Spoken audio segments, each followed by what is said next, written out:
Okay next, the question data sufficiency का है basically, है ना। सीधे देखते हैं, what is the product of X and Y. Statement 1 बोल रहा है both X and Y are consecutive even multiple of 32। Statement 2 बोल रहा है एलसीएम इतना है। अब आपको पता लगा है किससे आंसर आएगा। Okay, so X into Y मुझे निकालना है। स्टेटमेंट 1 क्या बोलता है, in D S always go with first then second and then both. I mean, check with first. If you can find the answer, ठीक है, from one, then answer could be either one alone और ये भी सकता है either वाला हो जाए, है ना। I mean, in that case, I mean, अगर suppose one वाला satisfy करता तो या तो ई आंसर होता, स्टेटमेंट वन अनोन इनसफिशिएंट, और हो सकता था कि either वाला स्टेटमेंट हो जाता। अगर आंसर है नो, मतलब फर्स्ट आंसर नहीं आता है, तो ये दोनों आउट हो गए। इन दैट केस बचेगा ए, सी या D. Then we will check with two कि सेकंड वाले से आंसर आता है कि नहीं आता है। If it is alone giving you the answer, then answer will be D, because second alone is sufficient. ठीक है, अगर आंसर नो होगा then only I will check with both. इसी सीक्वेंस में जाना, अदरवाइज गलती होने के चांसेस हो जाते हैं। जनरली क्या होता है कि some time it is clearly visible कि मिला के तो आंसर आ ही जाएगा, और आप उस केस में मार्क कर देते हो both the statements are sufficient to necessary to find the answer, right? Problem is कि कभी अगर ऐसा हो जाए कि ए अलोन या बी अलोन सफिशिएंट था तो मैं बोथ पे जाऊंगा ही नहीं, करेक्ट, बिकॉज बोथ वाला जो कंडीशन होता है वो तभी होगा जब फर्स्ट टू से आंसर नहीं आएगा, then only you will go with both. Clear है logic? First one alone then second alone, अगर दोनों का आंसर नो है कि A alone B alone sufficient नहीं है, then only I will check with combination of the two. Okay, उसके पहले चेक नहीं करेंगे। स्टेटमेंट वन क्या बोल रहा है, both X and Y are consecutive even multiple of 32। Even multiple of 32 मतलब 64 का मल्टीपल है basically. So I can say these two numbers are consecutive multiple of 64. So I can assume that numbers are 64k and 64k plus 1.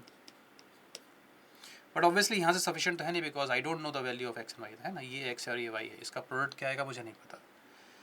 ये बोल रहा है LCM इतना है। अब अगर दो नंबर ये है और ये है, इसका एलसीएम क्या होगा? एलसीएम में 64 तो कॉमन फैक्टर है, तो एक ही बार आएगा, इंटू के प्लस 1, ये आपका एलसीएम आएगा इन दोनों का। ये आपको दिया हुआ है 3584। ठीक है, अब इसको सॉल्व करोगे सो के का वैल्यू आएगा या नहीं आएगा, है ना। लेकिन ऑब्वियसली इसके लिए मैंने ये तो यूज़ किया ही, मतलब अलोन ये सफिशिएंट तो नहीं होता ना, बिकॉज अलोन का मतलब क्या होता। अभी मैं यहाँ पे इसका यूज़ कर रहा हूँ, बट एक्चुअली मैं क्या करना चाहिए था कि मेरे पास LCM of X and Y दिया हुआ है, ये और ये नहीं पता है मेरे को। ये नहीं पता है तो मतलब दो नंबर हैं उनका एलसीएम दिया हुआ है, तो मैं कैसे निकालूंगा भैया कि प्रोडक्ट क्या होगी, है ना, कुछ भी एनीथिंग, क्योंकि एलसीएम दिया हुआ है तो एचसीएफ तो कुछ भी हो सकता है। इसलिए बी अलोन तो सफिशिएंट नहीं था, तो basically A alone not sufficient, B alone not sufficient. Now I am combining it कि भाई ये तो मुझे पता है ही, इसको मैंने यहाँ पे यूज़ किया, इससे मुझे के का वैल्यू मिलेगा और उससे we can find the answer. But अभी बात नहीं बनी, बिकॉज अगर आप यहाँ पे छोड़ दो तो हो सकता है आंसर गलत आ जाएगा। Why? This gives you a quadratic equation, है ना। यहाँ पे क्वाड्रेटिक इक्वेशन बनेगी, तो अगर मैं सॉल्व करूँ, मतलब बिना सॉल्व करे बोल दूँ कि आंसर आ रहा है, तो प्रॉब्लम है। बिकॉज ये पॉसिबल हो सकता है ना कि दो आंसर आ जाए। क्वाड्रेटिक इक्वेशन के दो वैल्यूज तो हो सकते हैं ना, दो रूट्स हो सकते हैं। अगर दो रूट आ जाएंगे in that case you are getting multiple answer. ये हो सकता है कि मतलब एक फिक्स आंसर नहीं आ रहा है, दो आंसर आ रहे हैं। अगर मल्टीपल आंसर आ रहे हैं तब मैं मार्क करूँगा that together they are not sufficient, because in DS it is necessary to have a unique answer. हमेशा आंसर एक ही आना चाहिए, दो या तीन या ज़्यादा नहीं आने चाहिए। So if you are getting multiple answers तो भी आउट हो जाता है ना। तो यहाँ पर छोड़ नहीं सकते आप, मुझे सॉल्व करना पड़ेगा, है ना। थोड़ा कैंसिल करते हैं, क्या आता है देखते हैं किससे कैंसिल करें। 4 से कर लेते हैं,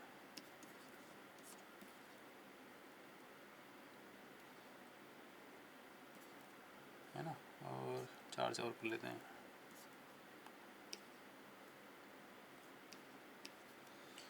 चार से